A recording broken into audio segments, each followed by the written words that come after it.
What's going on, everyone? Welcome back to another edition of BKNY Hoops. If you're new to the channel, I am your host, as always, Rashid White. Let's get into this over here, man. I was going to do a regular video of this, but I didn't feel like doing any video editing tonight, man.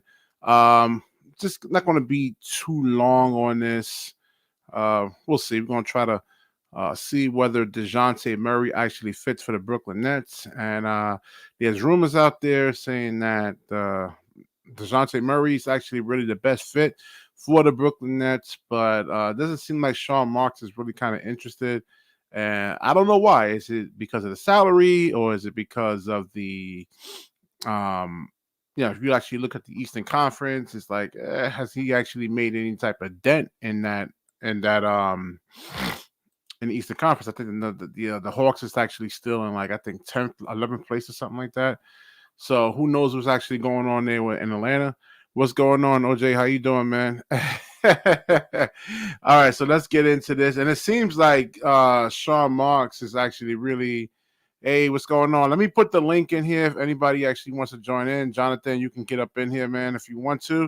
Let me throw the link in here if you want to chime into the conversation. These live streams are really, really fun and informative. So we're gonna do like a little film study, and it seems like Sean Marks is actually committed to Ben Simmons. So when I did the Ben Simmons video about 2 or 3 days ago, it said that his agent was actually saying that he's actually really truly committed to Ben Simmons 1,000%. And I get it, I understand why, but that herniated disc surgery that Ben Simmons actually had was just to relieve the pain going to his legs, so he's still gonna have like back pain and like nerve impingements from time to time. And from what I'm the research that I'm actually doing, it's saying that he's never going to be really 100% again. So Jonathan, what you got, man? What you got? You ready to do this film study or what, man? BK, how are you doing, my friend? We are up in the BK hoops tonight. Yes, yes, yes, yes, yes, I'm ready man. to go, my friend. Let's do it. All right, all right. So yeah, this is actually random. I was gonna do a regular video, but I'm like, I don't want to do any editing, man. I'm Right. I got. tired. Hey. Editing always is a deal breaker sometimes. All right, so let me get up the article, and we're gonna look at some highlights of Dejounte Murray. And so what do you think about Sean Marks not really being interested in and Dejounte Murray, man? It's interesting because when you look at Dejounte, you're looking at a middle tier, keeps you competitive, but it's obviously not going to be what pushes you to a championship or contention. It could be a key piece. To me, Dejounte, he's got like that mix of a Karis LeVert, even a little Dinwiddie in him, where like as far as like the scoring goes, he has that jump that Karis has, and as far as like the shots selection, a little similar to Spencer. But I think to me that what Sean Marks is doing, he's playing his cards very close to his vest, like you've noticed. I think really it's going to depend on how many picks do they want because they spent a lot, the Hawks did, to get Murray from San Antonio, and they're going to probably want something similar. But given that their record is so abysmal and they might sell off a lot of pieces, if Brooklyn was possibly going to create an offer of Spencer, Royce, and a first round pick, not two, one. That's something that we could leave there if they want it. They want it. If they don't, well, we move on. I think Sean Marks isn't going to blow the bank on Dejounte, but it depends on what they do. If they start selling off pieces before the deadline and Dejounte's still not traded, I think Brooklyn could have a shot. I don't see it right now, but we'll see what happens. Crazy things have happened at a deadline before. All right, so you heard of this? You ever heard of this player, Keynote George? I never. What team he's on, JP? I never even heard of this player over here, man. He's uh Keynote, he's he's a rookie for the Utah Jazz. They drafted him early this season. He had a what good what round? I Let me think the see. first round. I think he was in the top 10 to 20, I believe, top 10 20 All right. selection. Yeah. You know what? Harlem brought up a very interesting trade our last video where he said, you know what? Let's put Cam Johnson, some of our guys who are supposed to be part of our core, put them in a trade deal, and let's see if we could get Colin Sexton, Laurie Markkinen, and Jordan Clarkson. Those three guys have been so key for the Jazz, And if they were on Brooklyn, I think Brooklyn would not only be a more skilled squad, they would definitely have a chance to really climb up the ladder. But the thing is, the Utah Jazz said they're willing to listen to everybody, but when it comes to somebody like Lauri Markkinen, they want your best player for their best players. So that could, we'll see what happens there. We'll see what happens there for sure. Yeah, I don't know if they. I'm looking at the highlights right now of Keynote George, and I don't know if they want to get this guy up, man. Nah, he's a young star. He's got that Cam Thomas vibe to him.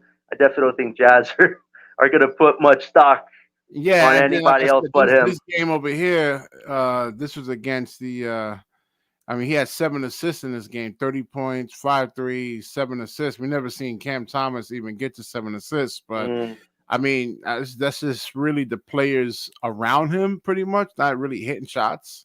Yeah, but also it's like we've harped on that Thomas still hasn't put it together. Like he can have a game where he can score, but if he's asked to play make, throw assists, he doesn't score. Like he has to get to that stage where it's like, okay, I know I could drop 20 a night, but I want to get my teammates involved. I want it to be a team effort because if it's just Thomas scoring, you've seen how the defenses they're doubling him because they don't Yeah. want him to score. They don't want to lose the game. And Thomas has to realize, hey, if I got Johnson and Mikal open, I got to pass the ball. Like he has Well, to. that's what I'm saying. His Yeah. scoring would be a whole lot easier if he just mixes his game up. Don't just go in there and just look to score, Mhm. and Mhm. he just looks to pass more, like half passing. I mean, then like the defenders have to really kind of like play for that pass. It's like Brook Lopez. You dump the ball into him on a low post. He holds the ball. He's not really great at passing out of double teams or anything like Mm. that. So, um, all right, so let's get into this, man. Let's get into this film study over here. Where were we over here, man? All right. So this comes from Bobby Marks, and it was saying it was from Hoops Hype podcast. I don't know about some of these Hoops Hypes and all Subject right. to review. Subject to review. Uh, So, like I said, it seems like Sean Marks is actually really held bent on Ben Simmons really coming back and being 100%. Man, what do you eh. think about that? I think it's a lot of innuendo because you see Ben Simmons on his previous comments in Paris. Oh, I'm coming back soon, but I have no timetable. Like you figure he probably knows that he had to say something like that because fans are going to be saying, "Oh, he's not coming back. Oh, he is coming back, but it's on his time." I think ultimately the play here is obviously we are not going to re-sign Ben Simmons. That you can't do that. He's making 40 million next year. He's making 37 this year. They can't rely on him. They've tried. He's missed over 100 games, and unfortunately, we have a short timeline window. His window doesn't match up with ours. The best case scenario is to get draft capital at this deadline, and if they want to make a big move in the summer where it involves Ben Simmons being a salary filler for maybe in a three-team deal to get a top player, they would have to attach picks, obviously. And I think, given the new CBA rules, his contract will actually be a bargain price. You think 40 million? No, but in the new era, those types of contracts actually become very valuable. So I think the best case scenario is try to move Ben off in the summer, or if he somehow comes back and plays decently, maybe they'll just let him play next year and let his contract expire. Because once his contract expires, that's a lot of open cap space for the Nets to go Yeah, sign they were a good saying that player. there's a lot of most general Hmm. managers in the NBA is not going to give. It's only going to give him like a vet's minimum contract. So maybe we can get him Oh, back on the cheap. I don't even know if the G League's going to offer a minimum. They might have to start at maybe $10, work his way up after a year. We'll see about that. But it's tough because I think what the Nets need to do, obviously, is a point guard, but we don't have to blow the bank on anybody yet. I told you, Tyus Jones, he's easily affordable. He's a locker room leader. He's a guy that players respect, and he's somebody that can help organize this team because right now you have Mikal and Cam trying to be playmakers. They're not playmakers. Like Harlem said, they are at best when they're in the corners knocking down threes or doing some middies when they have a lot of good players on the team, but this team doesn't have a lot of great players, so they're getting exposed a lot. Jared Allen, he exposed Mikal Bridges not being a good playmaker by just guarding him, and it's unfortunate. But this team does need a point guard. That should be the main objective for this deadline. Can we get an affordable point guard and see if this team can gel better? Because right now they have no direction. So it says OJ says what if Ben plays tomorrow. What's the news? Well, all right, we'll get to that in a minute. We'll look at the Ben Simmons update. But all right, so they're saying for Dejounte Murray that it will cost Dennis Smith Jr., Dinwiddie, and maybe one of the Phoenix picks. And then the thing is with Sean Marks, you can get kind of frustrated with him Hmm. on Monday. Yeah. We'll get to Ben Simmons update in a minute though. So with Sean Marks, right? We can get frustrated to say, okay, he's not really making any moves, but it's like Dejounte Murray actually puts us past Boston. Does it puts us past Philadelphia? Does it puts us past the Milwaukee Bucks right now? So I don't think he'll have any kind of impact. Let's say if we go in a 7-game series with either one of those teams. Yeah, I would do the same thing. Atlanta, Dinwiddie, Royce, and one of the Philly pick. Okay, yeah, I forgot Yeah, they had the two first round picks from Philadelphia right there for Ben Simmons. right. I think at the end of the day, it comes down to leverage. I think the Hawks, they really haven't done much since that Eastern Conference Finals appearance. I think Trey and DeJounte need a third person to help them, and going with them two as the lead duo, given their uneven sizes together, it definitely wasn't a pairing that was going to gain much. But now that they're at almost at the bottom of wanting to do a full rebuild, the Nets kind of have like a say where it's like we don't have to give you two first round draft picks. We're willing to give you Spencer, Royce, and a draft pick to get Murray off your hands because he's in an extension contract. So it's like I don't think the Hawks have as much leverage as they would want having a similar package to what they got from Murray. I think they have to play ball with other teams if they're serious about a full on rebuild. All right, so it says Scotto also reported that the Nets had talked about extending Dinwiddie, but Brooklyn wanted a 1 or 2 year deal. Dinwiddie wanted something longer. You know what? That actually deserves a video in itself, man. We might be here for a while, BK. So get the popcorn ready. I'll get the smoothies. Oh my gosh, he wants a long uh, term deal playing like this. He's playing like complete trash, man. oh, you're the one Uh, that's throwing out the haymakers. All right, I'm no, taking a I back mean seat to that. I've been calling him out since he actually rejoined the Brooklyn Nets in the previous season. He cost us. I counted at least 10 games. He cost us a playoff. I mean, we could have been the number fifth seed, and because of his end of game situations and turning the ball over, shot selection. I mean, we lost a lot of close games because of Dinwiddie handling the basketball, being the point guard, and I mean, we could Hmm. have been a number 5 instead of number 6 last year.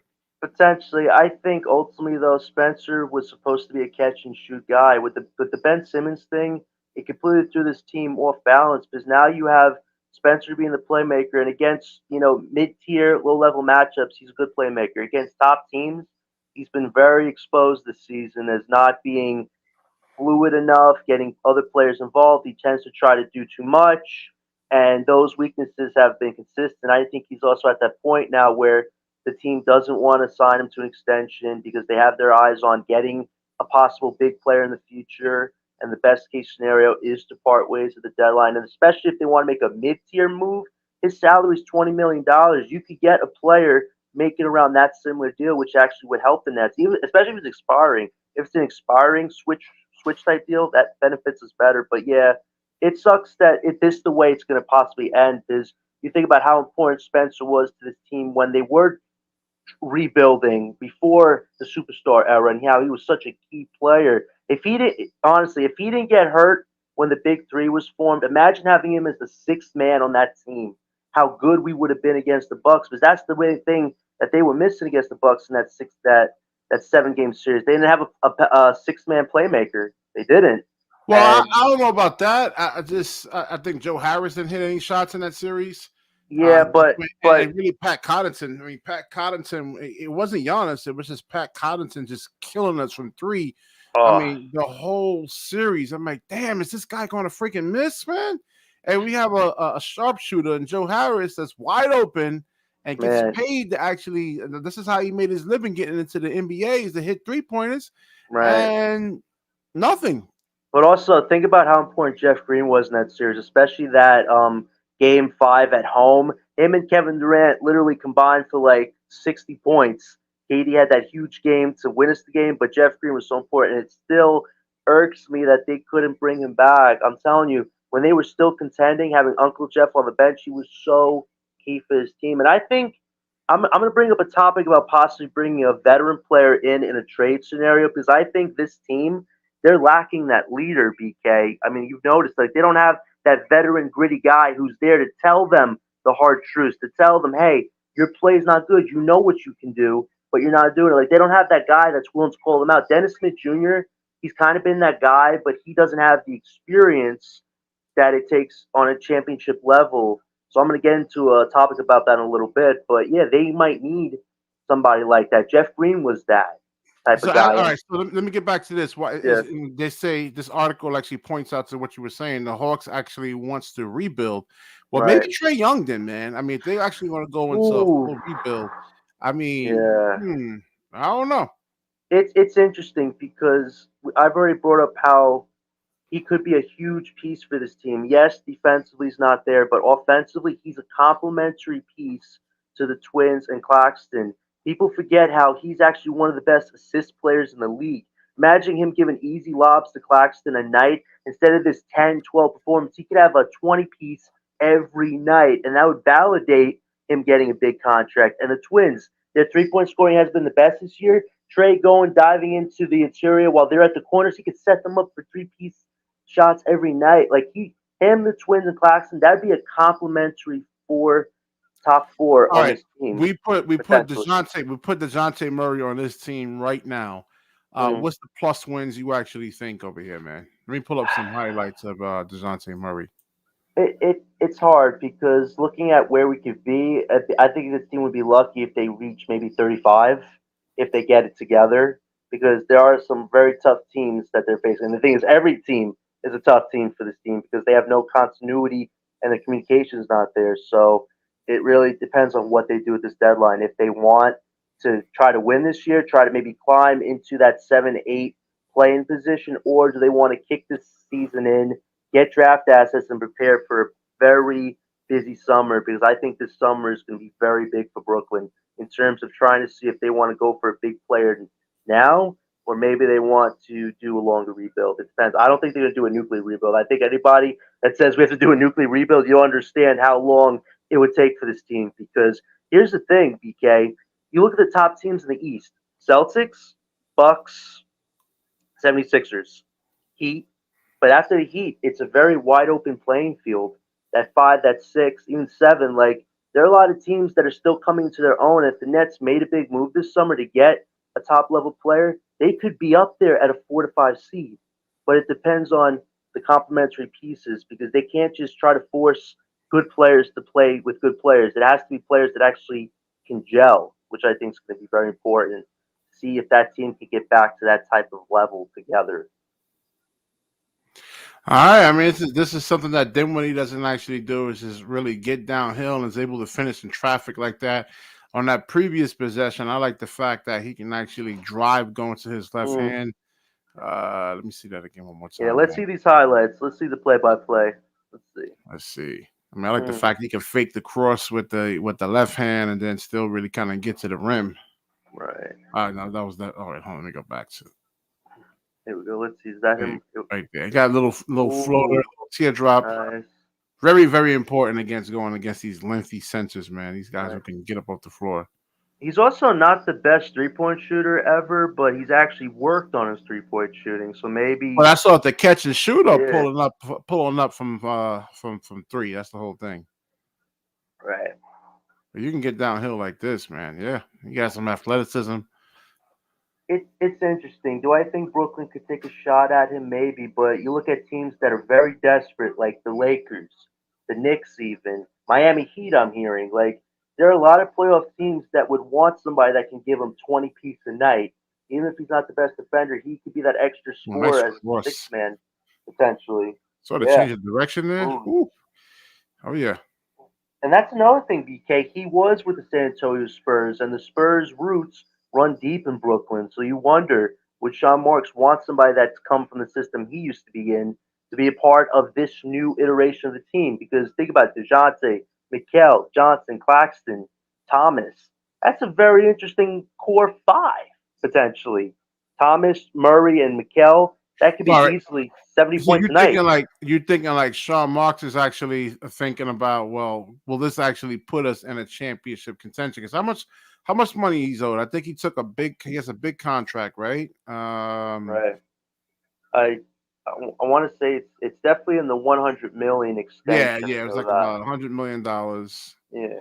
It's not Well, 40 million, yeah, you're not it's not Ben yeah. Simmons money or anything like that. Yeah. Well, we also have to be careful because they want to avoid the tax this season because they don't want to go into the repeater The taxes. repeat attack, yeah.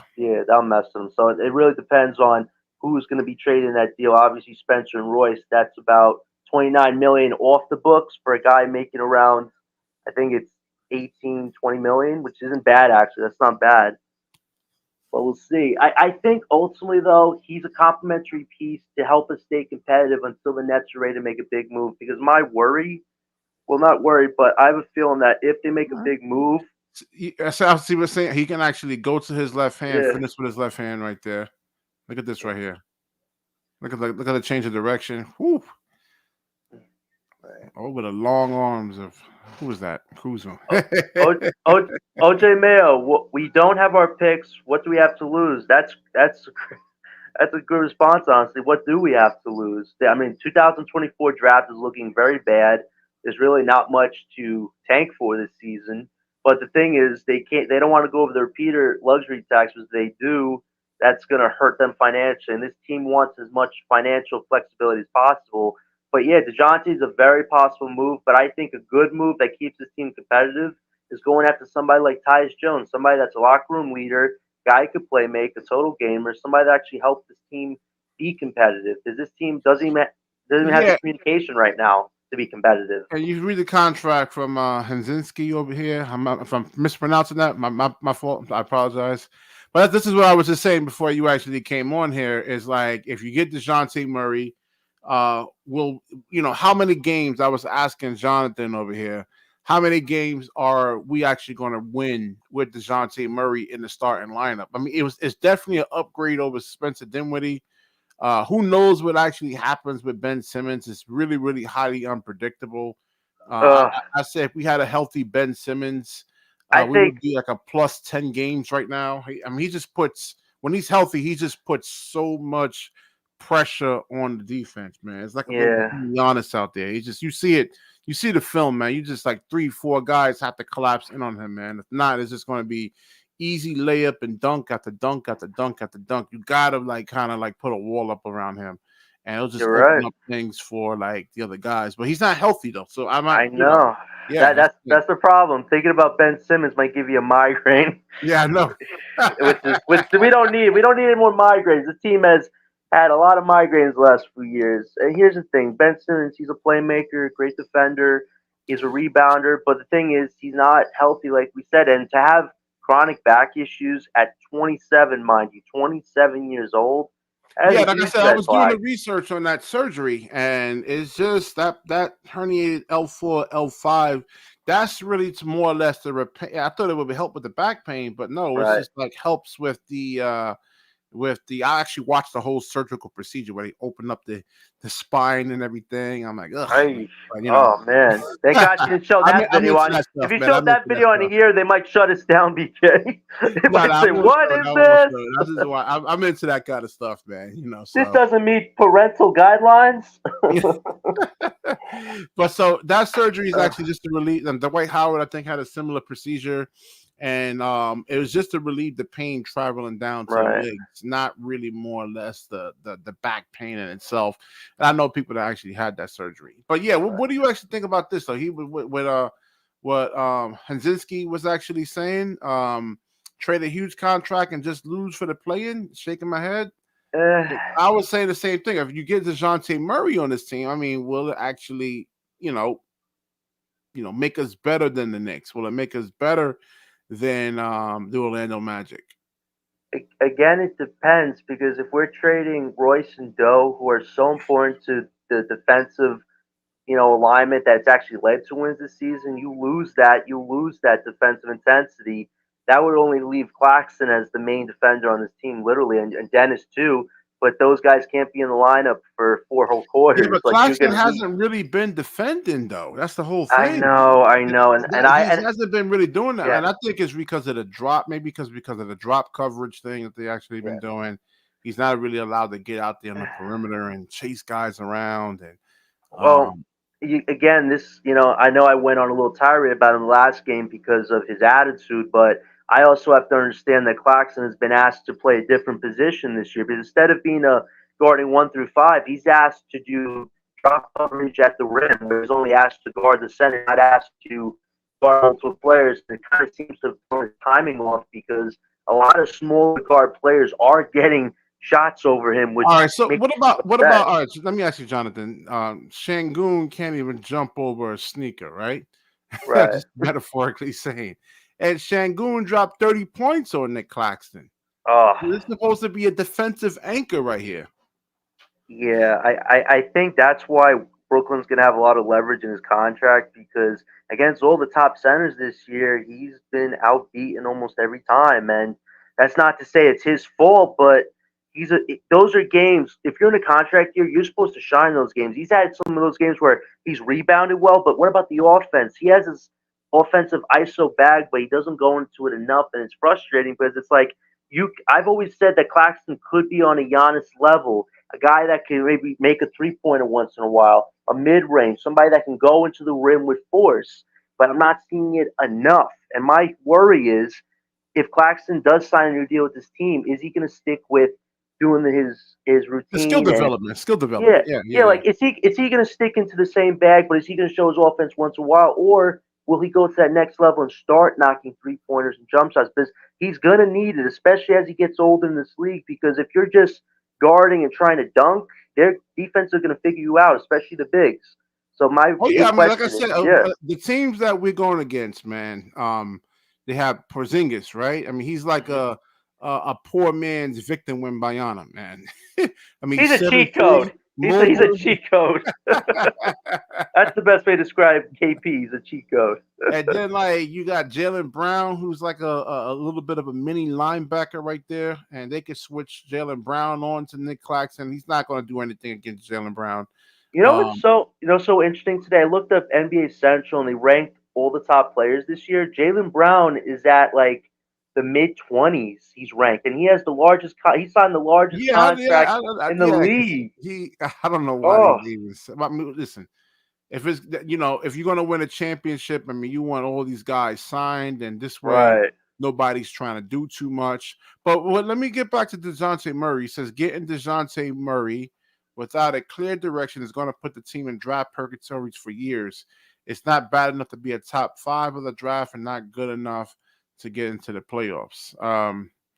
Yeah, that's the thing, though, man. Like I said, the problem with me is that I think you have Nick Claxton spacing issues, and spacing is everything in basketball, man. I'll keep saying this, and I think how's the metaphor until the cows come home. I think that's I don't know, man, but spacing is everything in basketball. You need spacing, and You with do. Nick Claxton out there, it's 5-on-4 basketball, man. So I say they would just trade him. He's an expiring contract.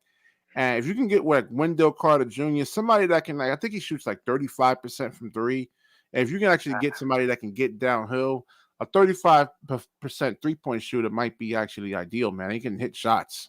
It's a huge gamble because you don't want to trade somebody of Claxton's caliber. And the thing is, if he resigns, because today there's a high chance he's going to get re-signed unless Brooklyn is really playing their cards close to their chest. But the thing is, if he resigns, he'll actually be the longest tenured net on this team. And I told you how this team has never gained any sustainability because the players, or especially core members, haven't been on this team for more than 3 years, which it mind boggles you. If you look at teams like the Warriors, the Nuggets, the Bucks, they've won titles because their guys have been together for more than 4 years, and you Yeah, wonder but their what? guys are actually Yeah, good players too, man. Like Nick yeah. Claxton, he's never all right. Nick Claxton is never going to make an all-star team.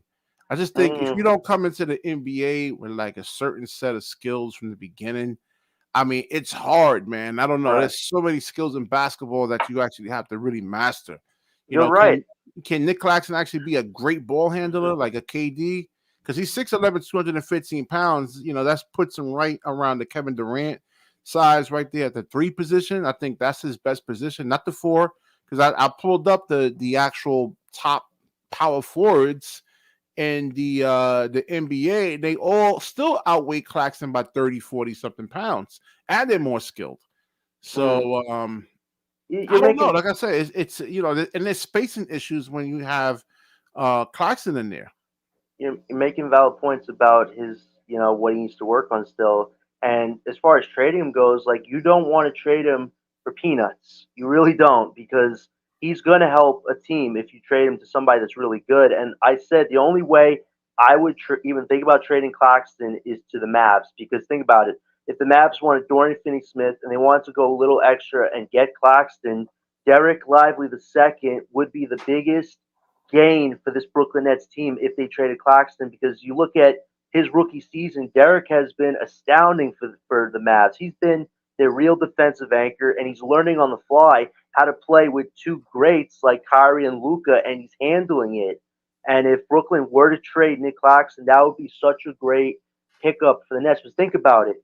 Derek Lively is second, Day'Ron Sharpe, Noah Clowney. That is a young, solid trio of centers that you can develop for multiple years and give this team I think actual yeah, that's structure. another thing. Noah Clowney's actually. I look at him. He's just more. I would take him over Claxton, man. He actually can shoot the 3. I think he's Mm, like 33, 34%. It's way better than what Claxton's giving you. right. And he actually has a little teardrop, a little floater, just in case he actually has to go against bigger sensors, like that can actually protect the rim. Like Joel Embiid.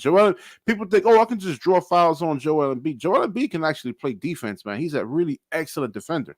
He can't So play. He can't play defense. The only thing is he's starting to get injured again. You wonder, will he? Because here's the thing I've noticed about Joel Embiid. He plays so hard in the playoffs, but he kind of gets himself injured because he seems to like go really full force on a lot of plays, and it winds up hurting him. So can Joel stay healthy for a playoff series? I think that is the biggest question everybody wants to know. Now, as far as another trade possibly with Claxton, the Warriors, who are at the edge, the brink, a cliff of their legendary dynasty coming to an end, apparently they are looking for a center. And I wouldn't want to trade Claxton to a dynasty team that wants to stay relevant. But given that it looks likely that their dynasty is going to end, if the Nets could get a couple first round picks and Jonathan Kaminga, Moses Moody for Claxton, definitely something to think about. yeah, I'm Definitely gonna look something up their to stats. They're probably better than Claxton. So what do you Well, think about what JP actually says over here, man? He says, for me, Murray fits, but for his inconsistent and how Vaughn will use him worries me. Yeah, that's the whole thing. Is Jacques Vaughn? Jacques Vaughn scares me, man. I uh, mean, I don't know. I mean, because even like when you had Ben Simmons on, like when he was playing, and you had Kyrie Irving guarding him. I mean, you can't run some post up plays for him. I mean, you serious? If you let Ben score 2 points against Kyrie Irving, who he outweighs him in terms of the height. So Jacques it. Vaughn actually really scares me.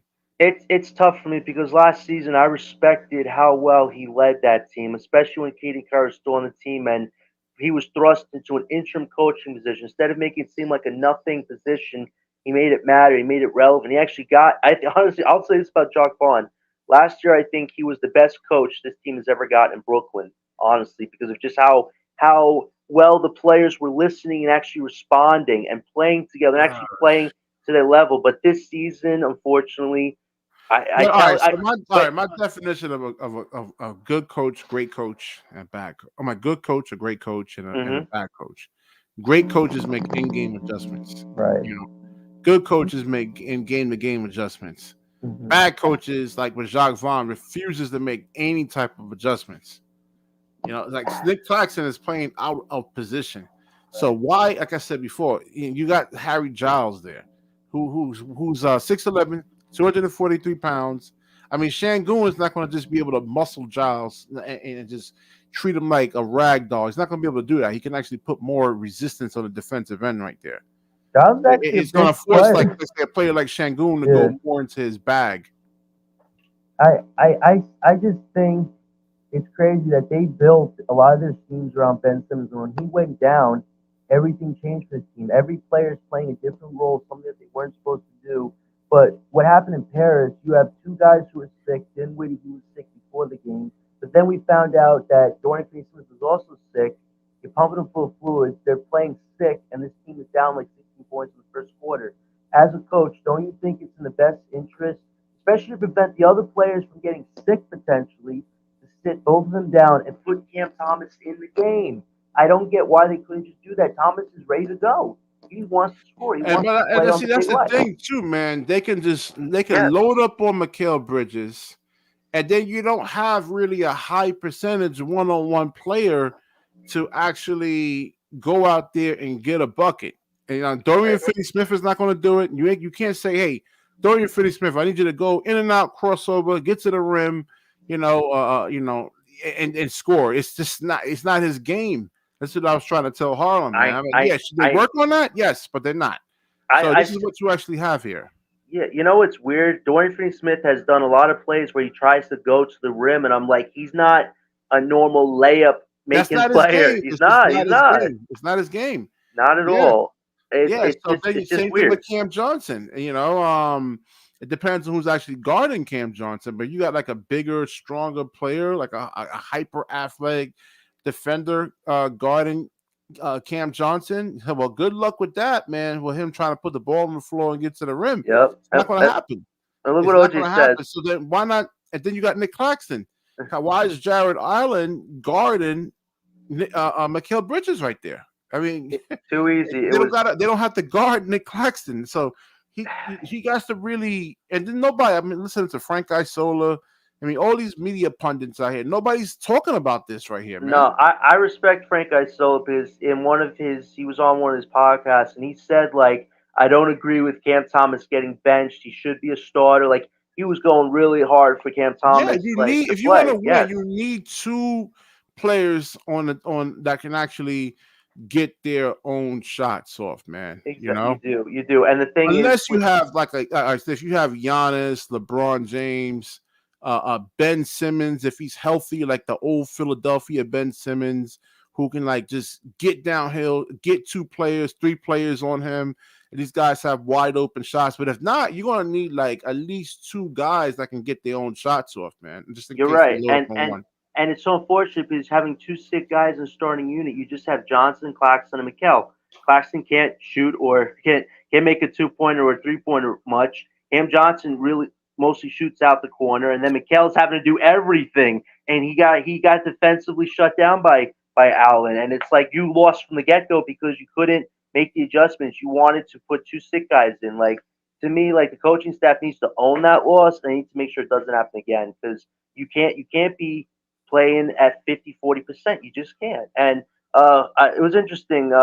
Somebody just said in a comment, "What do we got to lose for? This isn't a Houston Rockets charity organization." Here's the thing about the Houston Rockets. Like they're in a loaded Western Conference. There's so many big dog top teams in that Western Conference. I don't think the Rockets are going to contend until maybe the next decade. So honestly, even if Brooklyn has to maybe punt this season, I don't think it's going to hurt them in the long term because if they're going to contend in the East eventually, since they have the most draft capital, I really don't think we should be worrying too much about Houston or try to get those picks back. Because if we have to give away our players to them, we're making them stronger, and they're still getting our picks. Like it doesn't make any sense. It doesn't make any sense to even consider trading with them at this point. So they dropped down to number 10 right now in the Western Conference. Mm. The Lakers are number 11.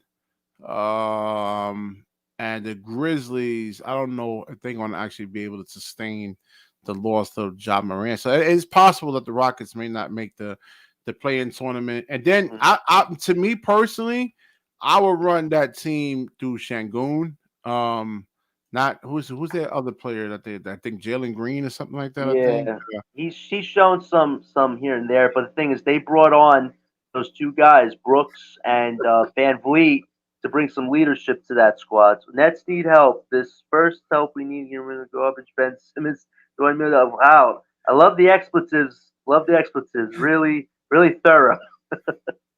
But yeah, it's here's another thing though. If we're gonna trade any of our vets, here's a strategy: trade them to the top teams in the Western Conference to make sure that Kevin Durant and the Suns don't win. Because here's the thing, they're already a fractured team based on what's going on this season. If the Nets wanted to add more fuel to that fire, send a lot of your top players to the teams they're competing with, and if they lose this season, KD's only got 2 more years left with the Suns. And more than likely, if they don't win next year, he's gone. And then those picks become very, very valuable. Not to say that the Nets should try to do that, but you know what? There's always a way to get what you need in the end. You have to be smart and calculating. You can't just be always straightforward. There's so many paths that this team can take to get to where they need to go, but it needs to be a path that makes sure that we have a future. Because right now we are in a direction that doesn't seem clear. All right, so this is the report that actually came out of the Nets wire right here, and it was saying that, according to what Fisher said, he was told by his sources the Nets and the Hawks have not had significant dialogue on any potential trade at this time. What makes this report interesting, in fact, that Brooklyn can go after Murray whether they decide to rebuild or try to compete for a playoff spot, given that Murray is still just 27 years old while still filling an immediate need for the franchise. So one thing that's important to note that is Fisher, I think Fisher. I don't know if I'm pronouncing that right, man. Fisher, The Nets Fisher. don't seem to be actively pursuing Murray right now, so it's still unknown whether Brooklyn will even express serious interest in him at any point over the next month or so. Right. But you know what the interesting thing is, BK? Dejounte is the one who has interest with us. Again, Damian Lillard, he had two teams in mind, us and the Bucks. We decided not to take him because in 2 years his contract is going to be a financial torpedo. Good on Brooklyn. Now you have a young player who's only 27 who fits the timeline, wants to come to Brooklyn. I think it's so crazy how so many people say that after the big three, the Nets still aren't an attractive market. We are one of the best international growing teams in the world. I We was have one I of the was scared yeah. when they let go of Kyrie and Kevin Durant. I'm like, man, are free agents actually going to really want to come to this team now? Because I mean, how you squander like three like superstar players like that, man? I And know, and you know what sucks is they only played much during the COVID era. We never got to see them play an international game. We never got to see them sell out the Barclays. And here's the weird thing: they've been selling out the Barclays this year, which is this season, which is great and all. But it's so much of what could have been. This team, I think their record was what 13-3. They only played 16 times yeah, together. yeah. That sucks because you look at that first series against Boston. Yeah, Boston was undermanned, but this big three came ready to play, and they had a great series. And then the Yeah, Bucks series, it Kyrie went was off looking like a went off point the air. guard against the Knicks, man. He had 44 and 10 Mhm. assists. I never seen him move the basketball like that in the man It since it his probably frust it rookie days. I think when he was like 2 years, 3 years in the league, he was actually trying to be a point guard and he was passing back then. I said, right. man, 10 assists. He was actually, moving the It basketball. He wasn't holding it, wasn't it's taking bad shots. I said, where was this Kyrie Irving at, man, for the Brooklyn Nets? it's so frustrating because you look at the player and the caliber. He is obviously going to go down as one of the best basketball players of all time. He is, as he always said, he's a savant. But when you look at the off-court drama and the negative Yeah, I know. publicity it brought to this team on a daily, and the COVID thing. Listen, nobody's ever going to tell somebody that they should take a vaccine because it's their given right if they don't want to do it. But here's the thing: when did Kyrie ever put this team first? Seriously, whenever it came time to make the tough choices, Kyrie always chose Kyrie. And I get that in some circumstances he was right to do that. But when you look at, the things that happen off court, him not being interested in playing, him going to a party, him just not being wanting to be with this team when he was going through a lot of other stuff off the court, it's frustrating because he was looked at as the leader of this team. And the sad part is Kevin Durant was leading this team, but the thing is KD didn't want to lead this team by himself. And James Harden, he was playing with a busted leg. He expected to just be a playmaker. Doesn't have to score 40, 50 anymore. Let KD and Kyrie score. But when KD's scoring until he's injured, and when Kyrie isn't there to play, what does Harden want to do? He wants to bounce. It's just frustrating how it all happened because this team could have had a lot of potential together, but we'll never know what could have been. But the thing is, the Nets are still a very attractive market, but they need to be smart with who they invest in. They need to have top level players that want to be there for more than 3 years. You can't have guys that just have good resumes. There has to be guys that have consistent resumes. how they are off the court, how they are on the court, consistency. If they don't go for those qualities, this Nets team is just going to repeat another massive failure. So we are going to see what I happens. think Sean Marks is probably still scorned about that. I mean, I think him and the Oh, women's side, they're still scared about. They're trying to put the broken pieces of their psyche back. For you want to be a therapist, PK? Because I think they'll see you any minute now. They'll make a personal call. All right, so for the people actually coming in, if you want to join the show, you got anything to say about this whole Dejounte Murray thing? The link is right there. Ooh, Um, JP's got an interesting comment. Trade Claxton to New Orleans. for Valanciunas or something like that, you think, or Maybe, but I think the Pelicans are in a very interesting position because their big three has been unhealthy for almost every season, and if they don't win this season, which I don't think they will because they're like at a mid-tier level, given Zion's injury history, his last 3 years of his contract aren't guaranteed. And there was a big comment he made this season during an interview where he kind of called out the coach and the team saying, I want to get involved more, but this team has me to want to play a certain way. And that to me just set off red alarms like, what if Zion after the season actually wants out? And Harlem, he was a huge advocate saying, you know what, if you want this market to grow more, if you want the Brooklyn Nets to have a franchise player that they can market, that they can actually build around, Zion is definitely meets the qualities as far as a guy you can brand. But as far as his health goes, that is a yeah, that's completely the different thing, man. story. Yes. He has a what you call a sugar addiction right there, man. Sugar is like Yeah. it's like equivalent to like fentanyl, man. You know. Uh, don't want that. Don't want that. We are healthy people. All uh, right, so like I said, for the people that's coming in right now, Jacques Vaughn is 10 toes down uh, on Ben Simmons, pretty much.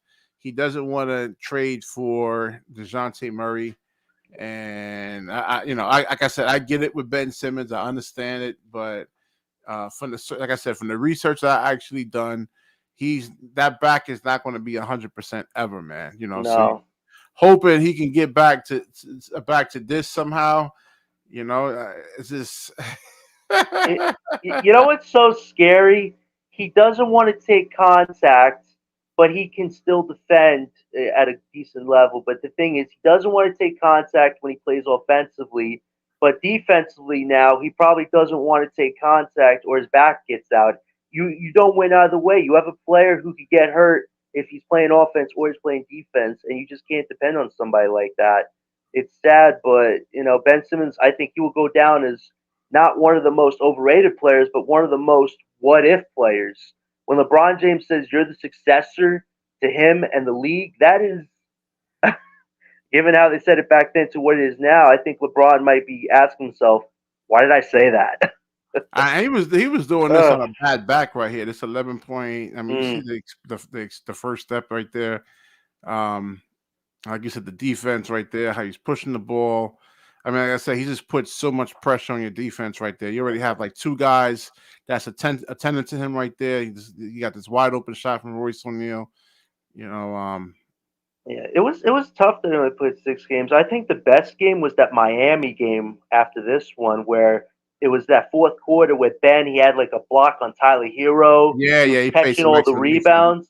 We Yeah, won that game because of his defense, and I was like, if we can see this type of Ben Simmons, this team can win close games. But without Ben Simmons, we are losing a lot of games, and they're not I get close so games. mad, man, because I know how great he could be, man, Right. and I was just like, man, I just get so pissed, man, when he actually gets hurt. It's same thing with like Ja Morant and Mm, Zion. These are like transcendent players right here, man. It's just right. like, uh, But I, here's the thing about Zion again. He's not afraid to score. It's just can he actually be healthy and commit himself to playing at an all star level? Because I believe, like Harlem does, that he does want to be at New York, whether it's the Knicks or the Nets, and be in a big market where he could be himself and he could initiate more of the offense.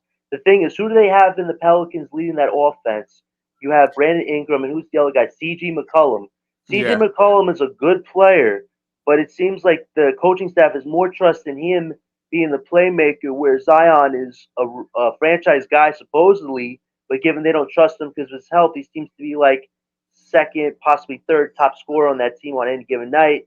And I don't think Zion feels that that's where he fits best. I think he fits best being on a level of Giannis where he could drop 40, 50 a night while still being able to, help his teammates get involved too. But it'll be interesting to see what happens next year. I definitely would encourage anybody, people watching what Yeah, they happens don't with want to. that They team. don't want to trade Zion because this is what I think over here with Zion Williamson and Ben Simmons. They're looking at the what if factor. Mm, The same thing with me. You see that you saw those clips I just put in there. right. The same thing with Zion too, man. It's like, what if he actually gets his weight together and like players like I said, these guys don't just grow on trees, man. They want the Mm, generational type of players right there, man. So I think yeah. with what about Ben Simmons does get healthy and then just produces and goes to another team, and then you're like, man, we just let this guy get away. It's the same thing with Zion Williamson, though, man. My Right. thing is he don't want to be there. If he actually wants to be in Brooklyn, I don't know, but you're traded for like injury prone players, man. We just uh It's tough. It's tough. And the thing is, I can live with us trading Ben Simmons. If we don't trade him for next year, I can live with that because he's going to be a free agent. But if we have to trade him in the summer, because the thing is, you can't re-sign Claxton to a huge deal and still have Ben Simmons 40 million on your books. Like that's a no go for this team. So yeah, if but they Claxton, like I said, Claxton to me, I wouldn't give him $100 million. no Man. That's just out of no the no question. He's yeah not. you would I think he can get you through like a regular season if you have the right, players around him. But like when you start getting to the playoffs and you can't hit free throws, that's a problem right there. They were going to Hacker Class. What game was that? And you had to yank him out of the lineup, man. yeah You want to go far in the playoffs, you can't have that, man. It's the same thing with Ben Simmons. If hmm even Ben was to come back actually healthy, I'm like, dude, you got to hit free throws, man. And, like these games, especially the deeper you go in the playoffs, they're gonna be close games, man. They're gonna be three, hmm 4 possession games. They ain't gonna be blowouts, really. You're right. So And Claxton has worked on his free throws. I'll give him some credit for that. But my thing is this: if they could resign to a 50, 60 million, that's if good. But he wants right, 25 per. no 25 per, maybe 2022. But here's the thing: though, why resigning him is not a bad idea because think about it, his salary is only 10 million right now. But if you resign him and you eventually do trade him, that 20 million is a huge salary filler, especially if you want to make a big move, not for a Donovan Mitchell or Carl Anthony Towns, which I'll get to them in a second, but say if Giannis wants an out or Luca wants an out, his contract Claxton could be big to getting one of those players. And here's another That's thing: a if good they, point. That's a good point. yeah, Yeah, but here's but another, all right. So what you just said there, I like that. But yeah, as far as like, okay, this is going to be our franchise center. Hell no, yeah, no. but here's my thing. That's why I'm so interested in the idea. If Carl Anthony Towns does get traded, imagine having him and Claxton together. They may not be the twin, buildings that Rudy and Carl are, but having All right, Carl all with right. So Claxton with is a good. Claxton, he's not going to draw a double team. There's no reason to double Claxton. All right. Right. I mean, he hasn't really shown that from an offensive perspective that you actually have to run a second man at Nick Claxton. I just showed you Ben Simmons. They're running 3 players at Ben Simmons to get the ball out of his hands. That works with Carl Anthony Towns. But when Yeah. you're talking about with Nick Claxton, I mean, he doesn't have the ball handling skills like Ben, Right. nor But the here's the passing, but nor here's the the offensive game that he actually has. Right, but here's a good thing with potentially having Claxton and Towns together is Claxton can get back to guarding 1 through 5 normally like he was instead of just having to do drop coverage. Whereas Towns, he's protected from Claxton by doing that. That means Towns can be more by the rim to rebound, to maybe have a block or two. Like together, they might actually work. And the thing is, the Nets need length. They don't have length right now. If they had Towns and Claxton, you're going to win a lot of games just because you have length. And this team doesn't have that right now. So I would be interested to see how that duo would happen All together. right, you see what Chambers is actually saying? Because if Claxton doesn't produce, like I said, I don't see the offensive game. I just don't see it. I don't We see don't it, see it man. enough. We don't see it enough, No, I BK. don't We see don't. it. We don't. No, but here's the thing though: if they trade him this season, if it's not for Derek Lively, I don't just want to trade him for draft picks. I want to Let me trade him for let me ask somebody you that's guys going in to the be chat, man. impactful. Maybe I'm wrong. Do y'all think Nick Claxton is like a offensive caliber player? I mean, like a high percentage one-on-one player? I mean, what do you guys actually think over there, man? And hopefully, Cat does come to Brooklyn. Yeah, they can't resign him if they're going to be over that tax apron. then Yeah. maybe the Minnesota Timberwolves want to actually definitely move him though. But Yeah, but this goes into one of my scenarios here. If I'm thinking of a big three for this team in the future, here's my big three: Mikal Bridges, Donovan Mitchell, Karl Anthony Towns. That is a balanced big three. You have Towns with his high volume length, his scoring from the 3-point line, the interior. You have Donovan Mitchell, a captain, a guy that can drop you 40, 50 a night.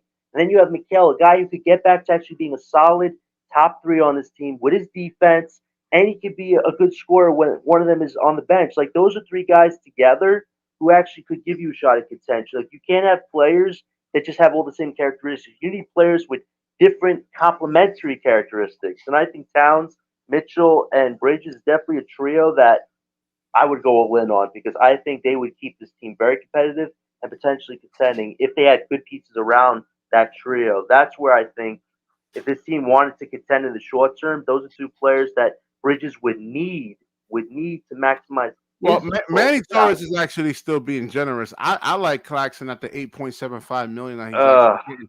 And you see what Chambers over here said, man. He's not skilled at all, man. I don't see it. Like I said, when I see him, and you know, when they like does put like some type of offensive game, he just misses, man. And it's like he doesn't have a right hand jump hook, right. and the footwork is not there. He doesn't have like a jump shot, ball handling. It's not really there. They showed that PK, I don't think Claxton's going to invite you to his birthday anytime soon. He's probably yo, not going to invite listen, me to man, his I gotta birthday be anytime pragmatic, soon. man. I No, gotta it's be I get, pragmatic. I get, I'm I not. get. You heard what I said about him the last game. I wasn't trying to attack the player that he is. I just call out some things that he's lacking right now. Like if he was more mature and more like just bringing his game every night, there's no doubt he'd get $100 million as a GM. But it's not being consistent enough. And the thing is, if you're playing the contract year, you got to go all out. You got to. And if he's not, that gives us a lot of red flags. Like these guys right now, he's not skilled. He can't do this, can't do that. Like that's what you're subject to based on your play. The thing is, I still think Classic could turn it around, but he needs to show this second half that he can be that lead guy. All That he right. So can. you think? All right. Do you actually think that Claxton will actually make an All-Star team in his career Right now, it's not possible because there in are the no future? Not right superstars in the now. In team. the future, in the next I three or think 4 years, do you actually see him making an All-Star team? I think there's a chance, and here's why I say there's a chance. What? No, hear me out. He needs a superstar player that knows how to throw him assist lobs. Because if he's not getting those assist lobs, Dinwiddie, he can't get him any lobs. Like really, that's why I think Claxton's numbers But have been that's really all right. bad. That's not Right? an All-Star caliber player. I'm talking about like All-Star. No, I know what you're saying, BK. It's just Claxton will succeed if he has the right top talent around him. If he doesn't have the top talent around him, no, he can't make an All Star game because his game isn't on that level because he doesn't go to it enough. That's a fact right there, unfortunately. Yeah, like You I said, know, we need players. All right, we need a player. Like I said, Ben Simmons, unfortunately, and Cam Thomas really is like the only two players that can draw like two defenders. Got to get the ball out of these guys' hands. right? You have to. And they own the scouting reports. One is injured, and and the other with Cam Thomas, the damn coach doesn't even know what the hell he's even doing. He's gonna put him on the bench. And when you have Lonnie Walker, I can see if Lonnie Walker's actually not available. But when you got Lonnie Walker available, he can give you scoring off the bench. So why And actually? he did. And the thing is, Lonnie, Cam, and Mikel, they worked really well together. And Claxton and Dennis. Why not try that five starting unit? Let's put Mikel, let's put Dennis, Claxton, Cam, and Lonnie together. Let's see what that can produce. Have Johnson come off the bench. Because here's the thing, Cam Johnson used to come off the bench for the Suns. I don't think he'd see it as a downgrade. I get people are going to probably talk crap about him because of his contract, but you know what?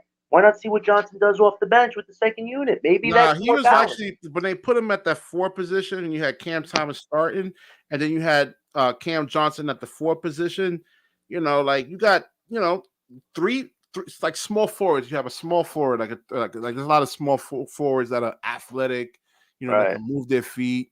But then you actually put Cam Johnson at the four position. All right, so you got like a 250-pound power forward having to guard a 210-pound Cam Johnson right there. So then right there, Cam Johnson actually really has an advantage right there. So that lineup to me was actually working, and then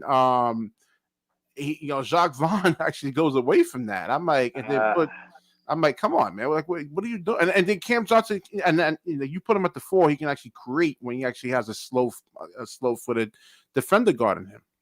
like I said the last few videos, when you have a mishmash together, it can only cover up the errors for so long before they get very exposed. And this last month, the team got very exposed. And they need to really use this trade deadline as a chance to get more assets to make these big moves. Because if you're going to compete in a short-term window, you have to have every asset possible to do that. Because you're either going to swing big and potentially make something happen, or you're going to swing big and miss, and you're going to crash and burn. That's where I think this team is at right now. They're going to make that move eventually, and it's either going to do very well or it's going to do very bad. And JP, I've been saying that I want Claxton off the bench, man. I want guys like a Harry Giles to actually start.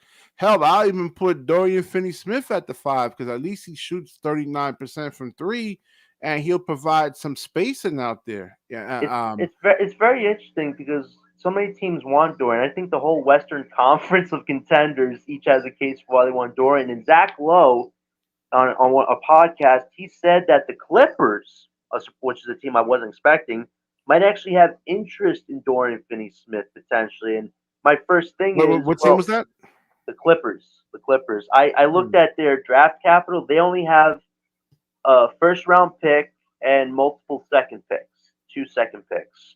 That's not bad, but the thing is, would they be willing to give us 2 second picks and a first for Dorian? Because that's something to start a conversation. Now, as far as contract, there are two players who come to mind: Bones Highland and Terrence Mann. Those are each two skilled guys who can maybe play point guard potentially for this team if they came in that deal, and they could potentially do well. But the thing is, they'd have to take back somebody else, and I think a lot of people might not feel too good about this player. But PJ Tucker might have to be sent back in a deal for Dorian Finney-Smith. And I know a lot of people. I know. Uh, I listen. I know a lot of people get on him for his age, but think about this: a few years ago, he's a big reason why they beat us. PJ Tucker was guarding KD that whole series, guarded him like a pit bull. They don't. The Bucks no, don't win. I told you Buck. what happened in that series, man. It I know. was I know. Pat, But think Pat about. But think. Cottington, Pat, Yeah. and that was like 3 years ago, man. He's Right, right. older now. But here's the thing. You don't Bucks don't win without him. And even the 76ers, they were doing well with him until they had to make the big trade. But here's the thing. Let me Having see. PJ Tucker on this team is not as bad as people make it up. Is here's what I told you. They're missing leadership. They're missing a guy that can tell them how to do actual defense. Look at PJ's career. He's made a living off being a in your nose pit bull defender. Yes, he may not be where he was at, but he can teach these guys how to get back to that defensive mentality that they need to have, diving for loose balls, rebounds, all the dirty work that PJ used to do, he can instill in this team. He can help Mikel, Cam, and Thomas. Uh, He's 38 years old, which isn't the worst. That's not the way. If he was 40, I would be all against it. But he's only 38. He also has an option for next year, which they could either all right, decline or even you were trade him. winning me over with Bones and Man. I like that, but now PJ Yeah. Tucker, I don't know. It's for salary purposes, unfortunately, guys. That's why I don't think they could get both Man and Highland. In a perfect world, that'd be great, but they'd have to take one of those two guys and PJ with draft capital. And if they're willing to give us 2 seconds and a first, I have to at least consider that as a possible option. If not the main option, a possible option. But we'll see. There's a lot of teams that want Dorian Finney-Smith, and I don't think the Nets are going to get 2 first-round picks. Maybe a first, multiple seconds, and a prospect player. I think that's the I'd rather them realistic take Royce approach. O'Neal. I mean, but Royce O'Neal is tough because Royce O'Neal gives you some ball handling at that 4 position where Dorian Finney-Smith doesn't. Right. Like Royce O'Neal has like a little bit better game than like offensive game than DFS. I'll say this about Royce. He has been true to himself the day he walked into Brooklyn. I mean, he's given this team everything. He's helped them win a lot of close games. He's made so many 3-point crazy buckets. Like, Royce has been that Swiss Army knife this team could have contended with, and we never got to see that come to fruition. But I think a lot of teams will want him, and if the Lakers, if they are so desperate to get defense in that team, trading that 2029 first round draft pick and a young player like a Max Christie or a Hood, I'm Yeah, all for a I've deal like seen that. that, but it seems like Yeah. Sean Marks is like hell bent on not trading Dorian Finney-Smith. It's like he really kind Well, of values him. He's a good building block, I guess, to like a championship contending He team. he is, but here's another thing. He also has another year in his contract, so the Nets don't necessarily have to make the move. And here's another thing, BK. If they make a big move for a top player, Dorian's contract could be a huge salary filler. That's why you have to be careful with who they trade at this deadline, because if you lose those pieces, you lose trade value pieces to make a big move. So the Nets have to be very careful. It can't just be a move that blows up in their face. Is what I'm trying to say. It has to be a move that's going to help them eventually get a superstar if that's the route they're committed to eventually. But what superstars out there and that you think that they can actually really get? Well, I think Donovan Mitchell will always be on the card, but the thing is, the Knicks could definitely go after him if they want to. The Heat, I think the Nets will make an offer eventually, but I don't think they're gonna like go all in if they feel like they don't have to. Because Trey Young, if he's available for the right price, if the Hawks really want to blow it all up, he would fit on this team in the short term. That's an option. I think there are options out there just besides Donovan Mitchell, but it has to be what fits the culture too. You need a player that's going to be there, step up, take the wins and losses on the shoulder, and not just run away when the going gets tough. They need a player like that, not just a player that says, I'm a superstar, I drop 50 a night, I'm the best, and then doesn't stay committed to his team. The Nets don't need that anymore. They need somebody committed. Sure. Yeah, that's true. They actually wants to keep him, and that's true. What Chambers is actually saying, they really want to keep him, unless Mitchell actually wants out. And it is Cleveland, so the probabilities. I've been to Cleveland like 60, 70 times, man, and yeah, and Chambers is actually saying he really wants Dejounte right there. So I mean, let's get back to that. The show Yeah, is titled on Dejounte Murray, right. but How about we finish the video on Dejounte since you started out with it? How all about right, let that? me get back to that video over here. We got a decent sized audience over here, 8 people watching. Yo, y'all guys are actually watching. Smash that like button there, man. Definitely smash that like button.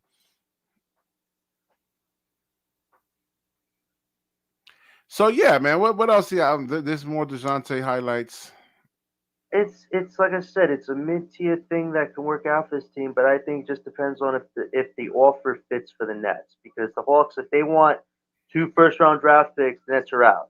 But if the Hawks are like, hey, we'll take a first round draft pick, but it has to be one of your best. I wouldn't give them the 2029 one, that's for sure. But maybe the Philadelphia one, that's a top I think 1 through 10 protected one. If they really want that one, that's a big It's it's bargain deal. it's tough. I don't know because like I said, I'm thinking like if you look at the teams in the Eastern Conference, can he really help move? Does he move the needle like that? And Chambers, does Dejounte Murray actually move the needle? Can we actually win 5 or 6 or 7 games in a row? What's the playoff series actually looks like against Milwaukee with him?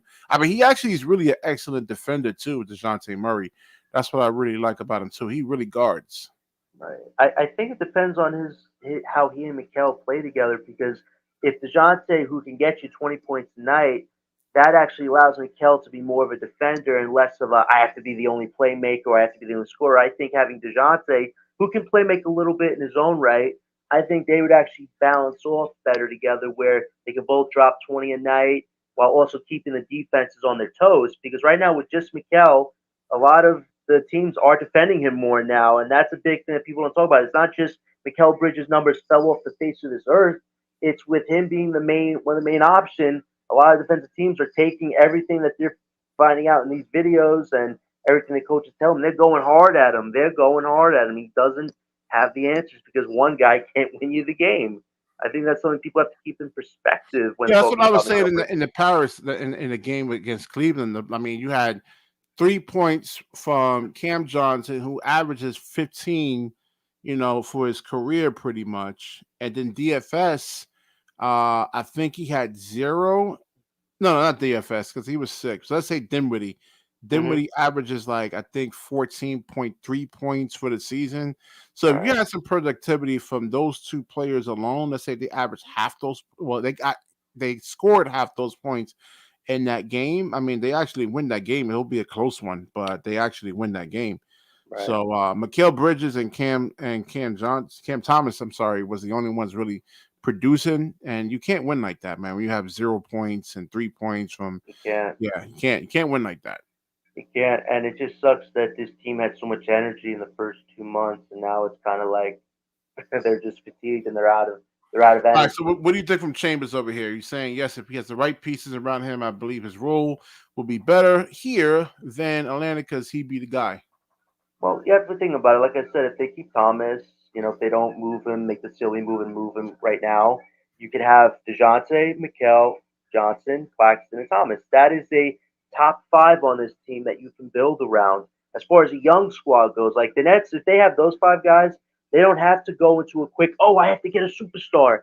They could take their time for another year, wait to see what happens with Giannis, with Luca, if they're happy with where they're at, or if they possibly want to break it up and go to the East. Then the Nets have multiple contracts they could trade, multiple draft capital. They can land that big player. So if you get DeJounte Murray, it still keeps the Nets in a competitive mode, but it allows them to wait for the right time to contend again, is what I'm going to summarize on that.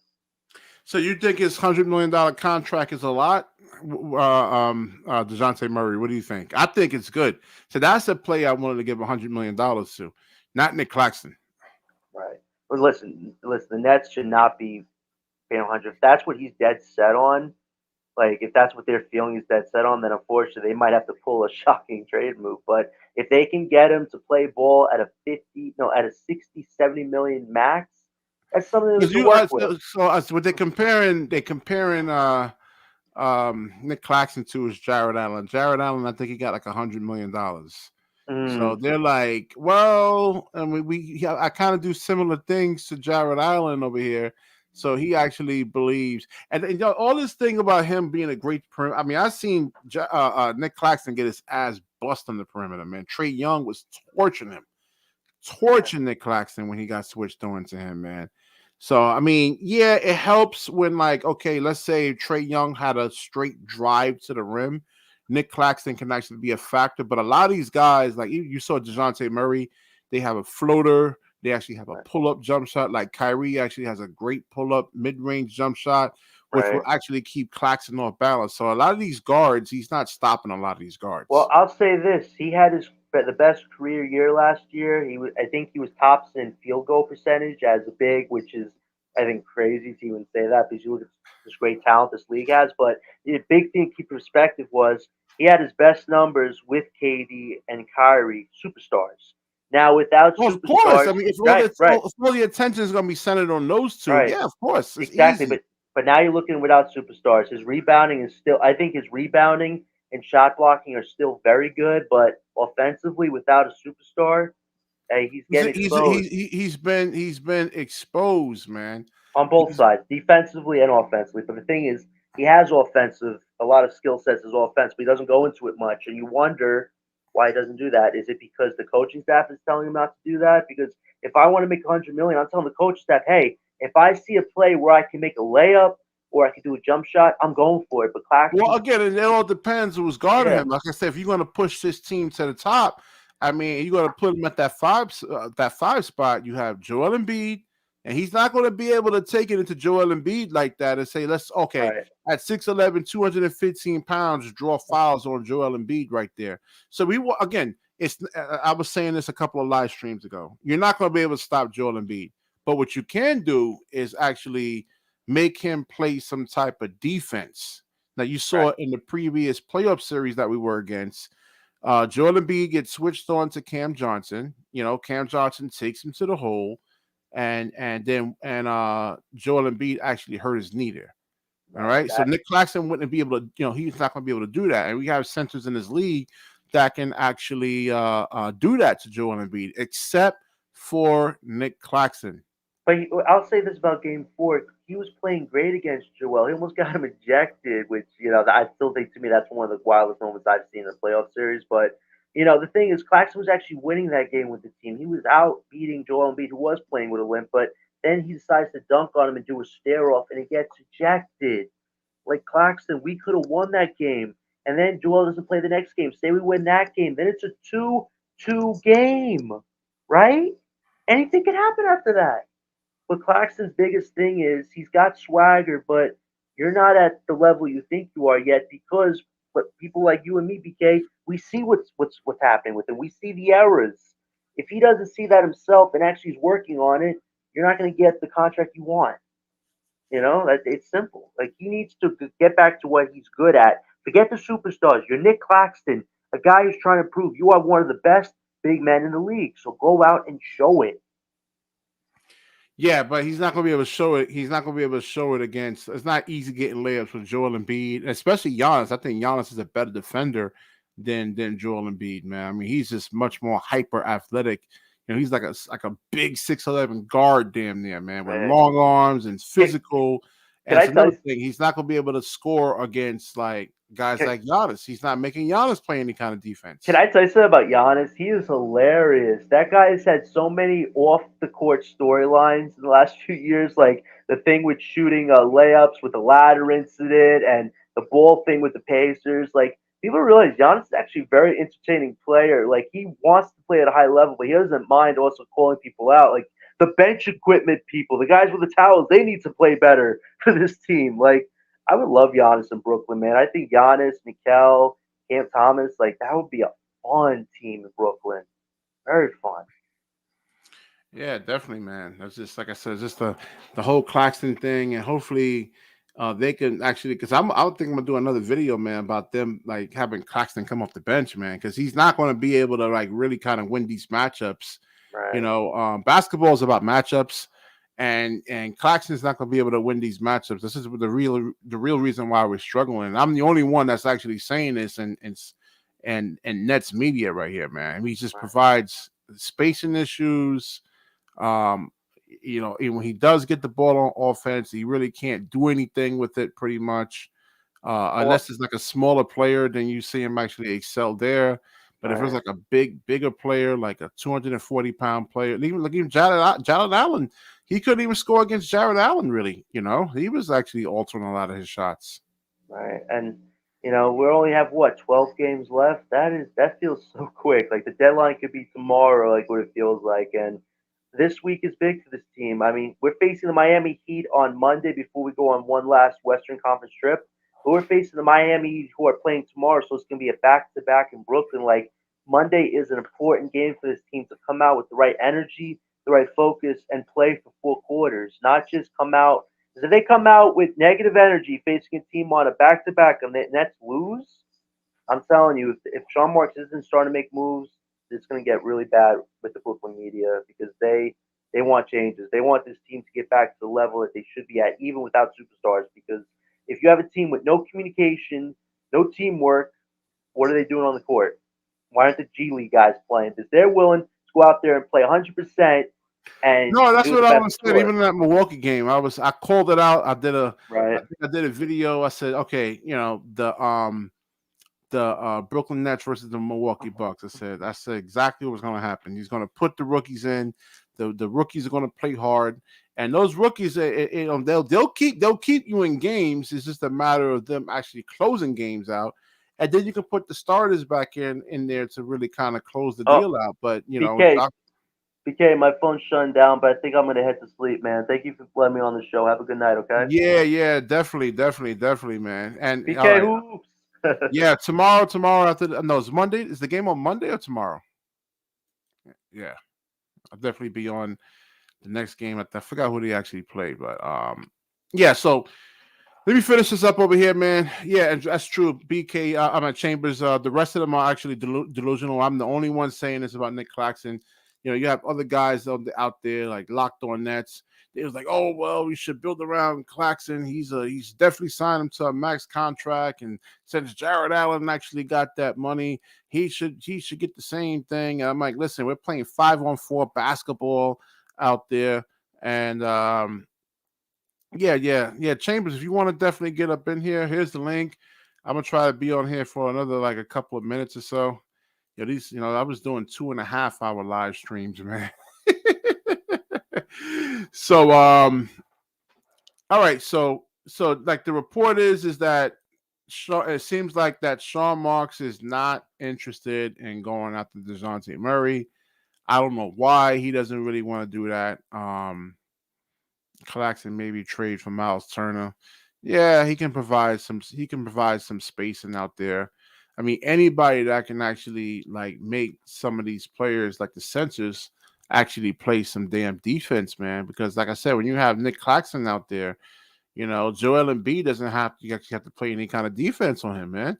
Even if he scores like 10 points, 12 points, 14 points, I mean, it's that's there's no impact there, man. It's not really, it's on putbacks and layups, and I mean Nick Claxton doesn't pass, and it's just there's so many holes in this game. You could deal with like one or two holes, but like Claxton has so many holes in his game, man. Like at least with Ben Simmons has two holes: shooting, free throws. Now the shooting he doesn't really need as much, depending on who's actually guarding him. Like I said, you have Joel Embiid guarding him. You have Giannis in there. Then yes, Ben needs to shoot, but against 6'2", 6'3", 6'4" point guards, Ben doesn't need to really shoot, man. He needs to get downhill and then create for those other guys who can't like create off the dribble. Like Dorian Finney-Smith is not breaking his man down, in and out crossover, ball handling. He's not giving you any of that. He needs to be set up. So that's what Ben actually has to do. And it would be good if you have Ben now, since Ben Simmons actually has a back injury now. It's going to be, he needs to shoot now because I don't think he's going to be able to really kind of rely on his athleticism like that anymore. So he's definitely going to need to pull like a Jason Kidd, where Jason Kidd had the microfracture surgery, and then he didn't have that same burst. The explosion wasn't really there. He had to go and learn how to shoot. Let's see. What was this? Clax is the fan base of a hype Clax. I don't know. People like Claxton. They feel like he can actually guard the two guards, the point guards. But a lot of these point guards, Chambers is actually coming in. All right, Yo, what's going on? Yeah, I hear you, Chambers. How you doing, man? good, man. Thanks for having me, man. Thanks for allowing me. No problem, man. No problem. What you got, man? Go ahead and cook, man. You agree with what I'm saying over here, or what do you think? Yeah, no doubt. You on point. Like everything you saying, especially about with the players like what you were saying about DFS and Clax. Yeah, And, I would rather bring Claxton off the bench. I mean, because like I said, you gotta play both sides of it. I know Claxton could defend, he can guard, but this is not football. You actually have to put the ball in the hole, and you got to be able to pull guys like Joel Embiid out, Giannis out, and he doesn't do that, man. Yep, that's a fact. And how I see it is, why he's starting is because it's like they don't got no other options, and I think like he's like a feature guy, like you know what I mean. Like they gotta play him. I don't know. I mean. We're Like losing, man. We're good. losing. We're losing. You saw what happened. I mean, even in the Cleveland game, that I mean, Jared Allen was guarding Mikal Bridges. He's supposed to be guarding Claxton, right? And Mikal Bridges couldn't get past him. Like he couldn't create past. Yeah, there's no space in there. You have another guy that's looking to help. Even if he does get past them, you have another guy actually looking to come over and actually help. He says after the season, Sai will prioritize not being a luxury tax repeater. That's it, man. Sai needs to get over that whole thing. Yeah, I'm sick of him, man. He needs to get rid of the team. Yeah, just sell a team, man. He's just really one of the worst owners in basketball, man. Yeah, even freaking Dolan actually looks better than him, man. He looks like a great owner. Jeannie Buss looks like a great owner, right? Compared to like Joe Tsai right now, man.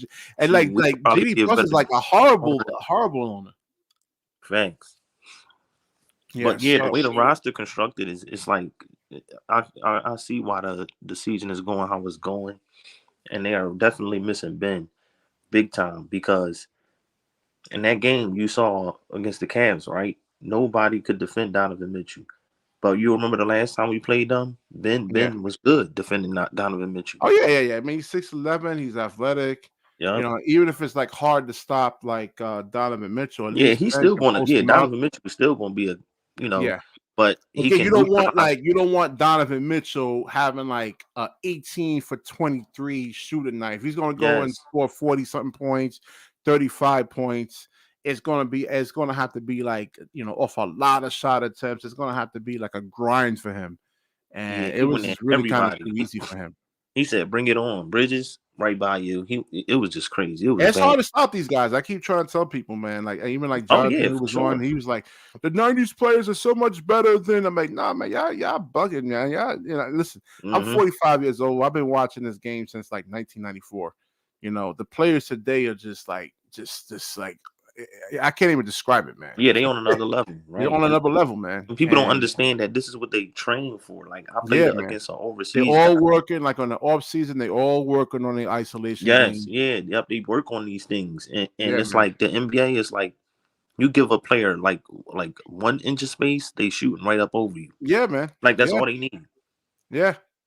Yeah, it's like I said, it's hard for Mikal Bridges to even. He's a great defender to go. Donovan Nah, Mitchell can go to his left hand. He can pull up. I mean, like I said, the thing is with us, like I said, we just have a spacing issue with Nick Claxton, and they should start Harry Giles.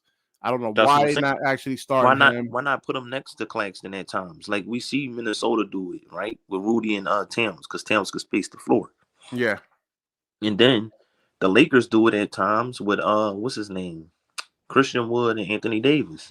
yeah, Like I don't see how he don't see that. Jock Vaughn don't see that. When you see that, when you look at the floor, you like, because we saw with those matchups, they were getting exploited. Like sometimes Clanks would get off of Jared Allen. Jared Allen, he just getting rebounds over motherfuckers, just tipping it in. It's just like, bro, I don't understand, man.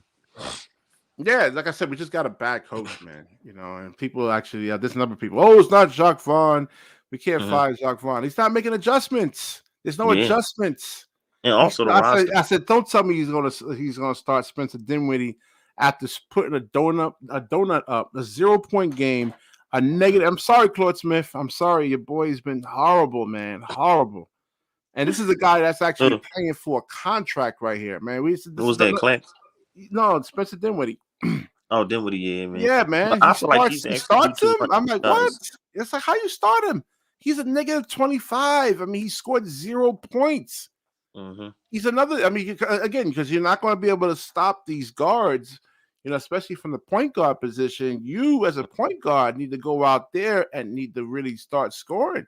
At the last good game, he's not really no point guard in my eyes, though. I see him as like a combo guard, but he's mainly like a 2 guard for real. Like he needs to be on the contending team. Yeah, he's another one that needs to come off the bench. Yeah. He's another one that needs to come off the bench, man. He's just. I mean, I said Jacques Vaughn starts him again. I'm like, what? I say after putting up 0 points, and then then on Cleveland he has 2 points. I mean, come on, man. We're not going to win like that with your point guard. And I said the same thing. And I love Ben Simmons. And when he had that 2 points against Kyrie Irving, I did a video that night. I'm like, yo, you got to win that matchup, man. You have an advantage. I feel like that was a good game, though. I feel like he played solid. Like he did a lot of other good things, though. That game. What, in that Dallas game? Yeah. No. I know that, but you can't. You have Kyrie at 6'2", Ben Simmons is 6'11", 240 something pounds. You can't score. Your eyes forget. And I understand because I played point guard. I understand his mindset as a point guard. But if I see a matchup like that, my you want to exploit it, right? Salivating, man. I'm salivating over that, and I'm gonna keep attacking that matchup right there until like until Jason Kidd actually makes some type of an adjustment right there, man. Yeah. Because it's hard to stop Kyrie Irving, man. But if you can actually go back at him, on the offensive end and force him to play some defense, it's going to take his legs out, from him somewhat. Yep. Yeah, that's true. Yeah, man. And then it's like, man, that's why they got to play Cam Johnson, because he got all that money. So it's like they got to start him. Nah, they don't want to start him. He wants to bring him off the bench. Yeah, they need a true. And the thing is, I was like, all right, you know what? Okay, you don't really have another high percentage player coming off the bench to kind of run the offense. But then I'm like, hold on, Lonnie Walker's there. Lonnie Walker's a walking bucket. So you need Yeah, he's somebody the to only par true along ball with creator that Mikal was coming Bridges. off the bench. Yeah, Yeah. because the rest of Yes. those guys, Bridges can't really create for himself. Cam Johnson can't create Well, for he could. himself I mean, he can. I mean, he's not a little horrible bit. at it. But Yeah, he's. again, Mhm. if you have guys like like they don't have to worry about like DFS and Cam Johnson, they can just really Yep, hone in on Mikal exactly. Bridges. And they It's know they gonna and be they know tough. they and teams know now, right? They know that Yeah, yeah, Cam he's on the Johnson scouting report, man. they wanna space the floor and shoot. Yeah, And they he's know on they're the not really scouting gonna report. break you down. They're Yep. gonna look at his game. They're gonna look at what he actually does best, what he actually likes to do. Mm-hmm. And Mikal, is gonna have to, in the offseason just work on, on second options. And even like he's an excellent mid-range shooter, right? And Oh and yeah, for sure. Yeah. Jacques Vaughn doesn't want him shooting mid-range jump shots. I'm like, well, listen, he ain't John Morant, all right? He ain't gonna just be able to like power or even like with speed and athleticism. He needs a mid-range shot to really kind of keep his defender off balance, man. Yeah, that's a fact. Yeah, he do. Yeah, Yeah, that's it's what made interesting. MJ so hard to stop the mid-range shot. Yeah. If you actually look at that guy, the professor, the street baller from M1, everybody thinks Mm-hmm. he has the flashy dribbling. That's what makes him hard to stop. No, his mid-range shot is elite, right? You got to play him for that mid-range shot, and once you start playing him for that mid-range jump shot, now you off balance from a defensive perspective, and he just can really go around you because you're not in defensive position there. So Yeah. yeah, man, I don't know what's up with Jacques Vaughn, man. I don't Yeah, get it. He was it's playing gonna be like interesting. I give him a pass because he doing it with a whole bunch of role players, man. you just mad, Claude, because we're gonna ship your boy Dinwiddie out, man. That's what you really mad. Yeah, he's Claude Smith is a big Dinwiddie fan. Why is beyond my comprehension, man. I like Dinwiddie though. I feel like he What? gets a lot of hate. Yeah, I feel like he's solid. You watched the It's just Nets that, last season? He cost us 10 games. yeah, I feel Literally. like I mean, he's asked to do a lot though. Like look at the pieces he got around him. Like if he was on the Mavericks, like a contending team like the Mavericks, you saw what he did with them. they didn't make the playing tournament, man, with Dinwiddie did. They did with Jalen Brunson. Wasn't he on that No, team? I think they did No, he make was the. off. Yeah, he was off. Yeah. Yeah, I mean, you need guys that, like Luka Doncic, he just Yeah, attracts he so much need them type of attention. players around him. Yep. Yeah. But he But had with so the many way he playing, years, man. It's just the same. You figure like he would evolve, his game would evolve. But if his 3-point shot isn't falling, I mean, he just doesn't really give you much else, man. So if you get the Dejounte Murray on this team, it's definitely an upgrade over Dinwiddie. Oh yeah, for sure. Because what Murray is, he's like a combo guard, but he's more of a point guard than Dinwiddie is, and he's a better defender. Like Dinwiddie, they be going right at Dinwiddie. Like he tries, but Dinwiddie ain't like. I don't know, because when he was with the Nets, his first stint, I mean, he was he actually was a really, really good defender and like on ball defender. I was like, oh shit! I said Dinwiddie can actually really slide his feet, man. I should actually get the highlights. I gotta go look for the highlights. And see, but he was really an excellent on the ball defender, man. So I don't know what happened to him, man. But I don't know if he lost his athleticism, and I don't know. Some people in the media thinks he lost his athleticism, and he just doesn't have the that ability to really kind of get downhill and just probably he did go through some injuries, right? Yeah, and maybe he is good, but like I said, you have those knee injuries. And the same thing, like I said, with Ben Simmons, it can take a psychological toll on you, man. Yeah, that sucks, man. Especially with Ben. Like, bro, like imagine if he didn't have to go through these injuries. Like, yeah, I showed the highlights, man. I showed the highlights. Yeah, like people forget. Of like I him. always remind them, like, look what he did with that Sixers team when Embiid was out. I showed the highlights of Ben Simmons earlier, man. He just if he can get back to this, it just changes the whole dynamics of the team. See how he moves the ball. Yeah, exactly. Like he's always got his head up. Like people don't understand that. That helps a whole lot. Like his see how IQ strong he is. He's just like, Royce O'Neal gets a wide open shot. I think that was Dorian Finney-Smith gets a wide open shot. He was setting the guys up, man. Yeah, this team. Three guys are right around him to make sure he doesn't actually drive to the rim right there. Yeah, man. So we definitely missing that. Yep, a whole lot. So I don't know. I think it'll be interesting. Yeah, hold on, let's see. He's talking trash about you, Chambers. He says Your guest has the voice of reason. Oh no, he's actually complimenting you. Mm. Not everyone hates Dinwiddie like you. Your hate is childish. Listen, man. I told you before. Yeah, crazy. I'm pragmatic, man. I'm honest. I ain't gonna lie to you guys. This isn't Locked On Nets. If you want to be a pom waiver, go to Locked On Nets. They'll actually cheerlead for Claxton and Dinwiddie, man. But they're not. I mean, yeah, everybody got their own opinion. Yeah, these are facts right here. Dinwiddie's a net negative. Claxton's a net negative on the offensive end, man. And you don't got to worry about those players. And like I said, and Spencer Dinwiddie has what's he said? Spencer. Oh, JP was actually saying, yeah, Spencer's catch and shoot. That's it. So he's been in those positions. He can get you off the dribble too at times, like we said. It's just he's like I said, he has that. He had those abilities. I mean, he had those opportunities because you have Cam Thomas in there, and then you have Mikal Bridges. Yeah, that's true. Ben Simmons' IQ was actually missing.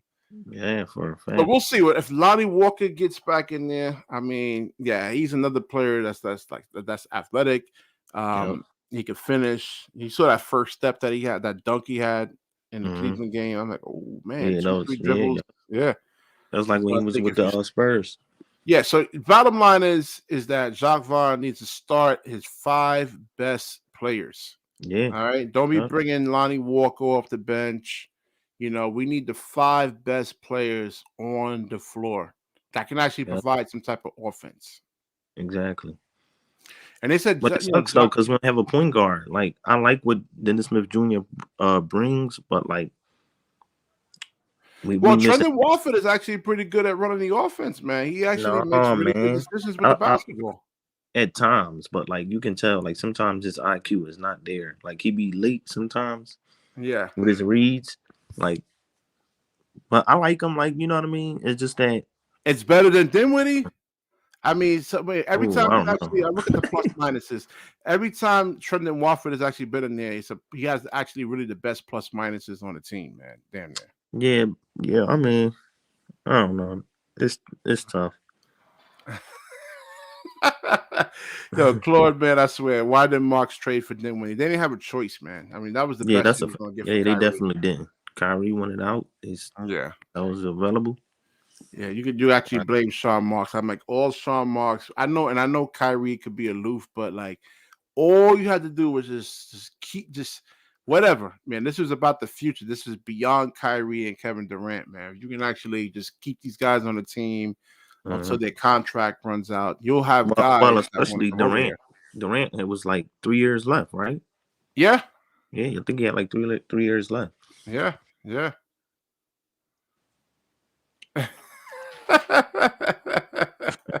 So they might be on the bench. But like I said, like Trendon Watford actually has had really like he didn't really have a negative plus minus in all the time he was actually playing. Even in that Milwaukee game, I mean, he actually had a plus 17. I'm like, Jacques Vaughn doesn't play him in the second half. I'm like, what the fuck? I'm like, yo, he's 6'9". Dame. Like, he was even in that game, he was killing Dame. Because Dame doesn't really play any defense, and they actually had to put Bobby Portis on Trendon Watford. That's what I'm saying, though. Yeah. So Jacques Vaughn, I don't know, man. He's a defensive coach. He's not really an offensive coach, and I don't know. I think we screwed, man. Sean Marks gave this guy a 4-year deal, man, and Cy, I think he's a cheap owner right now. He may not even want to actually fire Jacques Vaughn because it's like 3 years left on the contract. Yeah, that's what I was saying, JP. I was just saying that the best players are on the bench, and Jacques Vaughn actually has to, because he's thinking defense. I mean, you're not getting defense, man. So you might as well actually just start your 5 best offensive players, and Claxton is not. He needs to come off the bench, man. Yeah, the trade deadline gonna be interesting, and the 15th is where guys are available to be traded. So we'll see. We'll see, man. Claxton's on an expiring contract. Yeah. Dinwiddie's on an expiring contract. Yep. And those are teams that can use them. Like, yeah. I heard, no, I read actually. I read that OKC is looking for a center, and also the Warriors. They looking for a backup center. So who knows? Maybe we can get a little something from one of them. Probably. Yeah, Claude, you can actually go look it up, man. He had the best plus minuses on a lot of. I mean, they're not like the Milwaukee game was like a plus 17. I never really seen him with like a negative plus minus. I never really seen it. I haven't seen it, but and that now it's not a large sample size. It's been like 15 minutes, 17, 18 minutes, but I mean, he does have a good impact on the game when he's actually in there.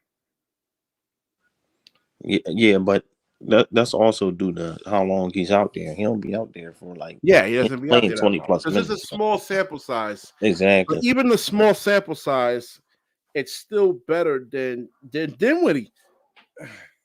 I don't know about that, man. I'm gonna have to disagree. Go look. I mean, this Dinwiddie, and he had a negative when he had that 0-point game. He had a negative 25. Yeah, no, I understand that, but and in the Cleveland game, he had a negative 20. Yeah, I understand. But I never seen Trendon Watford with a like I said, it's a small sample size, but he's always been a positive contributor when like I said in the Bucks game. He's just, you put him at the point guard. He's 6'9", going against 6'3", 6'4" point guards. That's a matchup advantage for him. Yeah, I get that, but open things up right real point guard though. Yeah. No, I mean he's okay. He's decent. I've been watching him. It's like he doesn't. I would rather have Dennis Smith Jr. over him. Yeah, I mean, I would start Dennis Smith Jr. I would bring in Trendon Watford to actually back him up.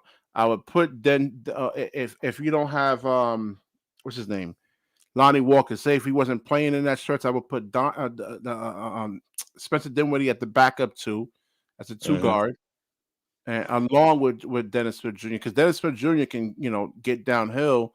And then you could turn Dinwiddie into like a catch and shoot player right there. Exactly. Big fan Breezy, what's good, man? You want to pull up for a couple of minutes? I don't know what you're doing, man, but if you want to pull up and man, big fan Breezy, man, he be getting emotional, man. Go check out his page. Oh yeah, subscribe to him. That's what the Nets will do to you, man. I think Jacques Vaughn, man, we just got a bad coach, man. We just got a bad coach. He refuses to make any type of adjustments, man. Well, also he in a tough position. Like I said, I give him the benefit of the doubt because he's asking a whole lot from a bunch of role players, and their best player is hurt. No, I mean, like I said, I get that, but like I said, Trendon Watford, you look at the Milwaukee Bucks game, he was killing Dame, man. He was killing him. And they actually had to make an adjustment. They had to put Bobby Portis on Trendon Watford right there. Mm-hmm. It's been better than Ben Simmons. Like I said, Ben Simmons is one of my favorite players in the NBA because of his like basketball IQ and the way he actually runs the point guard. But he's actually been, in terms of scoring at that position, he's actually been really, really good, man. Who that? Watford? Yeah. I give him that, but like as far as like. Is way more impactful what Ben would bring to the game than Watford. No, I agree. But like scoring, like getting exploiting those point guard matchups like a Dame. Mm-hmm. I mean, Dame can't play he cannot guard no 6'9", 6'10", 240-pound power forward, man. He's not doing that. They had to put Bobby Portis on there. Yeah. If we can't get Dejounte Murray, what about Schroeder? Nah, I don't know, man. That's tough. I mean, I think Dennis Schroeder actually really thinks bad coach, bad players, terrible GM. Well, I mean, Claude Smith is actually having a come to Jesus moment, man. That's good, man. You're finally starting to wake up, bro. You're crazy, man. I don't know about Dennis Schroeder, man. I don't know. What you think, man? I like Schroeder game, but it would depends, like what you're giving up for him. Yeah, I ain't trying to get like I'm not like campaigning for it. Yeah, I don't know. That's what I'm saying. It's tough, man. I mean, he was looking good in the Olympics, man. That was against like Austin Reeves. Yeah, man. Austin Reeves is a cone, on defense. That's a fact. Outside of Murray, I like Siakam though. Yeah, like I said, you're not giving that much up for Dejounte Murray a pick, and because we got to take on his contract, man. And again, he's not a needle mover. He's not going to get a team past like the Boston Celtics. Who that? Who you say not a needle mover? Dejounte Murray. Yeah, that's a fact. But with adding him on is right. That would be something for the future. Like you're not asking him to take you over the top right away. Oh yeah, that's what I was saying about Porzingis. I said I would have traded for Porzingis. I'm like, it's a building block. I said, why not trade for Porzingis? I already saw what was going to happen, man. He wasn't going to. He was going to go to a contender from the jump.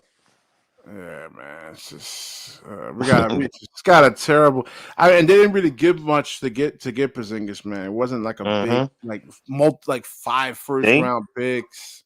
Yeah, that's how you know it was going to go to a contender. His agent probably was already in cahoots with the staff over there. Yeah, but I think Claude Smith actually came around, man. He was bad coach, bad players, terrible general manager. He had a come to Jesus moment. For about time, Claude. I wish I had an applause thing. I would actually just like clap for Claude right now. All right, Chambers, thank you for coming on, man. Like, man, thank you for having me, tune into the show more, man. Tune in, then chime into the Harlem, because we get Harlem, and he comes in here, man, and he brings a lot of flair. He brings a lot of energy to the show, man, and he has a lot of bad takes.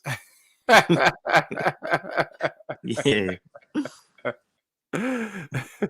All right. Let me wrap this up over here. Thank you for coming on, man. Yeah, thank you for having me, man. Yeah, it'll be problem. A pleasure if I can tap back in. And man, hit that subscribe button, man. Subscribe to the channel. Did. Oh, okay. Yeah, all right. I'm paying attention. Yeah. Okay. Are you paying attention? Yeah. All right. Let me read Claude's comment. I predict the Nets will go through a lot of growing pains. You must have forgotten. Man. I don't want to hear it, Claude. JV's a good coach. What are you talking about, man? I just told you he doesn't make any adjustments. Yeah, that's what I hate about him. He's putting Claxton in there. There's spacing issues. You have to have good spacing. You have Harry Giles in there who can space the floor and gives us more resistance on the defensive end. They're not going to be able to bully him like that. And I mean, Şengün, who can't even jump over a sneaker, scores 30 on him. Scores 30 on him. Yes, he was cooking Claxton. And Claxton is this hyper athletic center who can jump out of the gym. He gets off his feet. Like I try to tell Nets fans, like Clank's a good help defender. He's a good help defender. That's it. And that's it. And that, like I said, you got to put him at the 3 position again. But then he doesn't have the skill set. And to be a good small forward, you need shooting, you need ball handling, and you need to be able to pass. And Claxton hasn't been able to actually demonstrate that. And that's true, JP. We do need an actual defensive-minded point guard. Dejounte Murray definitely helps that equation. Yes, that's what I'm saying. If you can actually get them, and I don't think they, what they actually said over here. How much was the picks they were saying? Yeah, Clutch gonna get his ass to the Lakers. I bet. Oh, he's a Clutch client. Oh, Lord. Yeah, Rich Paul. Yep, he gonna get his ass to the Lakers. He wants everybody over there, man. I got a feeling either him or Zach LaVine. Yeah. But if they get Zach LaVine, they got Zach LaVine's a better offensive player. But if they get Zach LaVine, they got to give up. What's his name? Reeves. Give him up, man. That dude's trash. Yeah, right. I would do it. We should have. Harlem was saying. I think it was Harlem.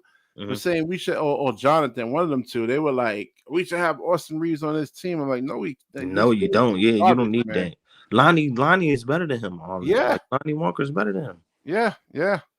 Like Lonnie I don't know Walker's what the hell the Lakers was thinking. Yeah, I'm telling you, man. I'm telling you, and I think it was mainly political on that one, man.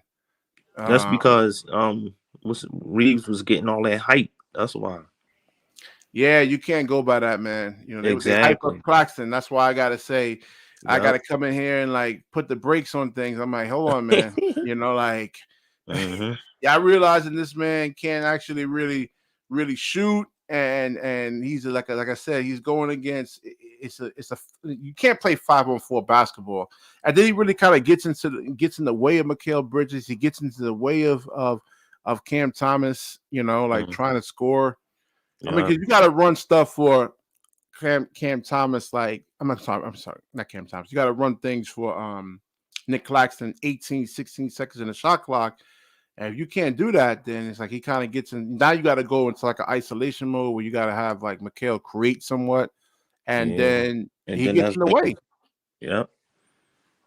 So I'm just being pragmatic, man. This is like I said, this is a basketball analyzation, channel. This is not a fanboy channel. I'm a fan of the Brooklyn Nets. I've been following the team since 1994, man. I'm 45 years old. But again, I have to be real. I have to be honest, and I have to be pragmatic. So, hey, listen, if Spencer Dinwiddie actually starts playing well, I'm gonna put on my pom poms and everything. But he's not, then he's not. Y'all crazy.